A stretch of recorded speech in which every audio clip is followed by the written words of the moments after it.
Hi hello வணக்கம் friends. நாங்கள் ஒரு குட்டி கதை பார்க்க போகிறோம். சோம்பேறி பையன். அது ஒரு அழகான கிராமம். அந்த கிராமத்திலே சோம்பேறி பையன் முரளி என்ற ஒரு பையன் வாழ்ந்து வருகிறார். அந்த பையன் எந்த வேலைக்குமே போக மாட்டார். யோசித்து கொண்டு எதுவுமே எனக்கு கரெக்டாக நடக்குது இல்லையே என்று சொல்லி புலம்பிக் கொண்டு திரிவார்.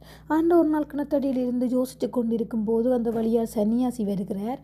ஐயா, எனக்கு எந்த வேலையுமே முடிவாக எடுக்க தெரியவில்லை. எது எடுத்தாலும் தவறாகவே முடிகின்றது. என்ன செய்ய ஐயா என்று கேட்கிறார். அப்போது அந்த சன்னியாசி ஒரு கண்ணாடியை கொடுத்து, இந்த கண்ணாடியில் என்ன தெரிகிறது நீர் கூறும் என்று சொல்லும்போது, அந்த கண்ணாடியில் நான் தான் ஐயா தெரிகிறேன் என்று முரளி கூறுகிறார். அப்போது இந்த கண்ணாடியை கீழே போடும் என்று சொல்லும்போது இந்த கண்ணாடி கீழே உடைந்து சுக்குநூறாக உடைந்து விடுகிறது. இப்போது அதில் என்ன தெரிகிறது என்று கேட்கிறார்.